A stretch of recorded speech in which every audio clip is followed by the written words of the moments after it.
I want to talk to you now about upgradable consoles. There's basically the Xbox Spring Showcase recently.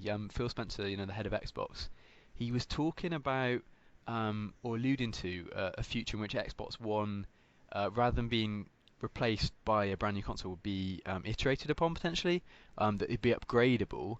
Um, I mean, I've got a quote from him here. He says, "For consoles in general, it's more important now than it's ever been because you have so many of these other platforms that are around. It used to be that when you bought your console, you were way ahead of the price performance curve by so much relative to a PC. But now PCs are inexpensive and your phones are getting more and more capable." But he's clarified this. People were confused as to what he meant, whether this meant you were going to be able to upgrade your PC like a upgrade your console like a PC, take parts in and out, Hmm. or whether this was going to be the end of console generations. So he said later, there's something special about what happens with the console. You buy an appliance-like device, you plug it into TV, it works when you plug it in. It's not like I'm going to ship a screwdriver set with every console that comes out. Instead, basically, he's saying he doesn't want it to be a 7 or 8 year wait before you see your system become more powerful. So he's basically said, people have asked me, are we going to do another console? And I fully expect that we will. What do you make of this? Do you think it's a good strategy to potentially release, a more powerful Xbox model like mid-generation? It's not a bad idea, Hmm.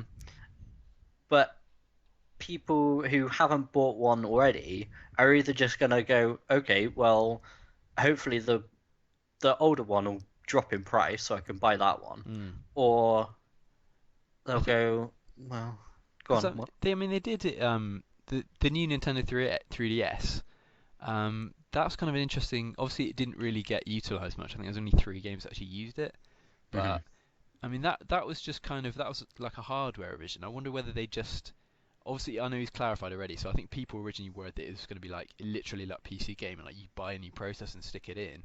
Yeah, But he's saying no. Obviously, you get the benefits of having a console. That it's generally massively outperforms a PC just because it's being coded for this really specific spec.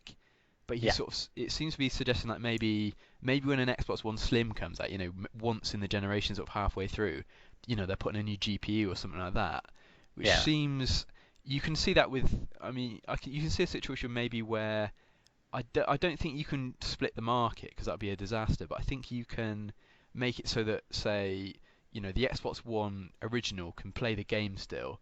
It's set to a frame rate, but the new one is maybe high resolution or faster frame rate, something like that. I think I can see that working. But then, do you annoy people? Like, would you be annoyed if you buy a console expecting it to last years, and then a few years down the line you think, ooh, COD runs at 2 frames a second? Do you reckon? Well, I was just thinking that, like, so developers are either gonna make it for the new one and it'll be Hmm. shitty on the old one, or they'll make it for the old one and it's gonna have almost no difference on the new one. Like, it'll have a higher frame rate, maybe, Hmm. but I think it's a tough one really. There's also been rumours the same week as well about I suppose it's going to be a PS4.5 or what they're calling it. But the rumours with this is basically the suggestion is that it can support 4K resolution. I can't believe that because I mean that's 4 times the resolution. That's a generational leap. So that yeah, seems absurd. But the rumours are that they're doing it basically for when PSVR comes out. Because I mean games it's supposed to run 120 frames a second on that, so you can see why you need more juice. Because the PS4 is going to be competing with Oculus Rift and the Vive on really high-end PCs. So yeah. it's gonna there's huge sort of concessions in terms of processing power, of putting a game in VR. So the rumor is they want to do this basically to keep up with the high-end PCs because they feel they need to. So I guess that's something. I can see why they're doing that because high-end PCs are getting only getting cheaper and cheaper. Hmm. I mean the something like the Oculus Rift is still going to be out of a lot of people's budgets with the Hmm. price tag that they've put on it. Yeah. But Yeah, I think I might want to talk about that next time actually VR. But I heard a stat today actually that it's always back and forth, with PC and console gamers about who's what's more important. I heard today that supposedly about 13 million PCs can potentially run VR, but Hmm. I mean, there's already pushing 40 million PS4s. And the thing is, the headset and the console and the PlayStation camera that you actually need as well will be about as much as the Vive by itself, and that's not even counting the PC you need to run it. So it's you can sort of see their point, if you know what I mean. You can see how it's going to work. Yeah, yeah. Um, but yeah, okay, I think we'll leave it then. We'll come back in a sec and talk our top five games. We forgot one thing though, is What do you that forget? he's saying exclusives, Xbox exclusives are coming to PC, Ah, uh, yeah, yeah, which I okay. think is a great bit of news. I think I mean Is people were worried about this to start with, right? Because I don't know. I mean, my opinion on that is basically that there was the initial fear that if the game is not Xbox exclusives on PC as well, why would you buy one? But on the other hand, I think people exaggerate the crossover there are between like PC gamers and console gamers. yeah. I think at the end of the day, people are really looking at PlayStation versus Xbox, and you're sort of thinking which exclusive is better, not can I build a £1,200 PC to play Xbox One games? I don't think a lot of people think like that. Um, no, no.